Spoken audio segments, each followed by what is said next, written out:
constituency of Mutembei. Mr. Speaker, gambling should be regulated because it is one of the worst sources of income.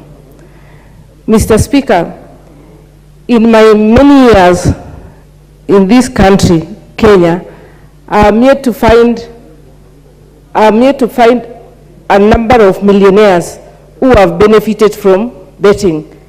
It's yet to see a sizable percentage of Kenyans who have benefited from betting, and I think it should be regulated. The Betting Control and Licensing Board has a task, but we are yet to feel its work on the ground in as far as betting is concerned. It needs to be more robust and come in strongly to regulate this industry, which is causing menace in Kenya. Mr. Speaker, we are almost become a country which is raising a youth of gamblers. As somebody said, it's not just the youth who are gambling, but we also have parents, or majority of the people in society of Kenya. But Mr. Speaker, unfortunately, it is the youth who are the most affected. Specifically, when the sports betting was introduced some time back in the early 2000s, the youth took upon to work ways of making money through this gambling. And it's because of the way it's being advertised. It is very enticing to an extent that some of them have decided to just sit and lose creativity. We have a bunch of youths who are no longer creative. They just wish and hope on the gambling process to make a source of livelihood or to make them instant millionaires.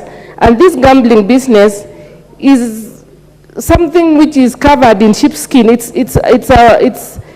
camouflages itself as a big investment, yet nobody has actually benefited. Mr. Speaker,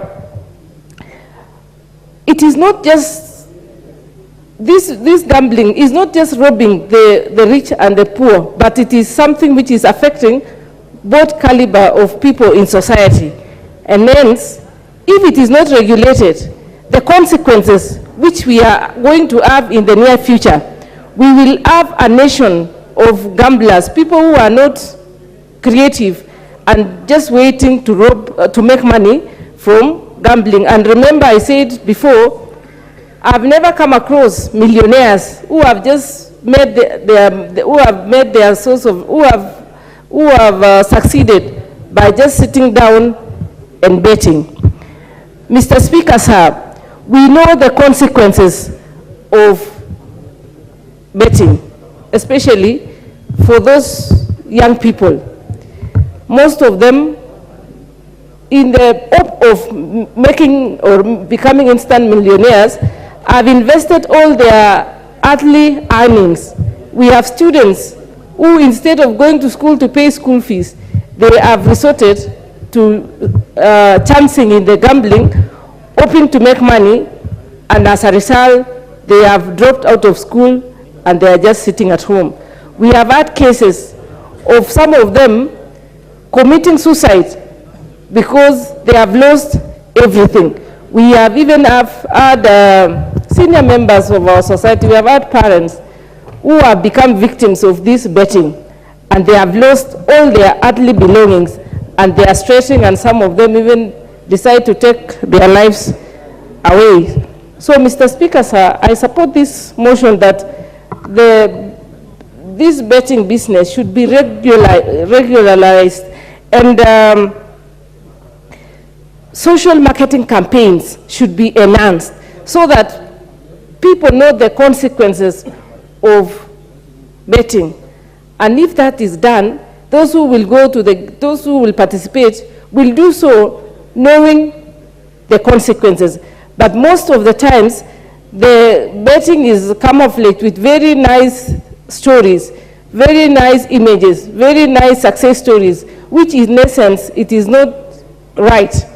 Which in essence, it's not right. So it should be, the social campaign should be enhanced, and that is what the betting and licensing control should be busy doing, so that people will come to know the consequences other than just participating without, and eventually they become victims and they lose everything. Thank you, Mr. Speaker, sir. I think I can stop at that so that I can give somebody else an opportunity to make a contribution. Member for Kwanza. At long last, Mr. Speaker, thank you so much for the chance. I think the Act itself, we need to look at the Act. And I think this House has the responsibility